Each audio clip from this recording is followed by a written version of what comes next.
صباح جديد ويوم جديد.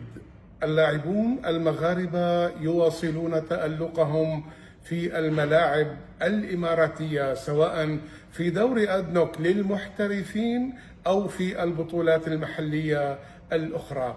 للحديث عن هذا الموضوع تحديدا الزميل العزيز المعلق الرياضي المغربي أيضا المحجوب الزاكي. صباح الخير زميل محجوب، شو ممكن نحكي عن هالموضوع أكثر؟ نعم أستاذ عمر، أهلا وسهلا، شكرا كثير على الإضافة، وشكرا كذلك لطرحك لهذا الموضوع لأنه مهم جدا. طبعا اللاعبين المغاربة كما يعرف الجميع بدون أي مزايدة، فلاعبين مهاريين كما ذكرت. نركز على اللاعبين المغاربة الموجودين في الدوري الإماراتي. طبعا هذا امتداد لحضور لاعبين مغاربة سابقين أمثال رشيد داودي الذي لعب للوصل، وكذلك العين، سفيان العلودي، نادر المياغري فريق الوحدة، ولاعبين آخرين.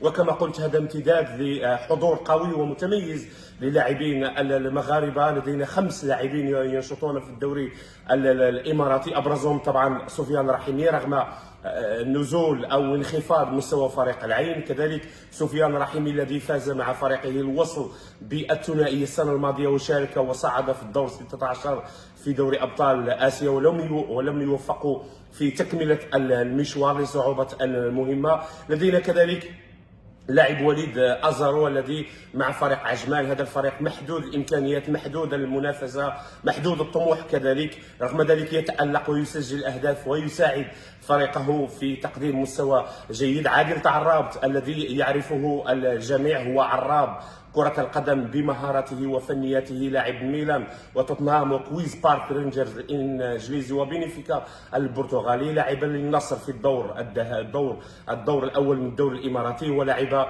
في الدور الثاني ومع فريق الشارقه في دوري ابطال اسيا نخبه 2. واخرهم والذي اخذ حيزا كبيرا اللاعب طارق تيسودالي، مؤخرا التحق في الانتقالات الشتويه بفريق خرفكان وصنع العجب العجاب. فريق خرفكان الذي يحتل المركز متقدم في المركز السابع وينافس على المركز الخامس الذي يخوله اللاعب في البطولات الخارجيه الا وهي دوري ابطال الخليج. فريق خرفكان بمدربه كذلك المواطن عبد المجيد النمر يقدم مستويات جيده كما قلت، بمهاجمه المغربي الجديد طارق تيسودالي الذي سجل 4 أهداف واعطى تمريرتين حاسمتين في المباريات الماضيه. طارق تيسودالي كما قلت معارا من فريق ايك اتينا اليوناني، لاعب سابق في جينك البلجيكي والمنتخب الوطني المغربي. اذا استاذ عمر، هذه هي الاسماء التي يمكن ان نتكلم عليها، والابرز في الدوري الاماراتي سفيان رحيمي في العين، سفيان بوفتيني في فريق الوصل، وليد أزارو في فريق عجمان،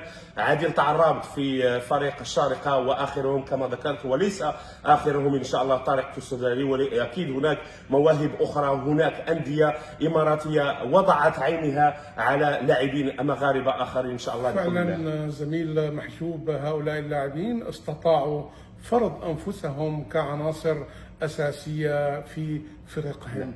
شكرا متابعينا، وهذه اجمل تحيه مني انا عمر شريقي وزميلي العزيز المحجوب الزاكي. شكرا.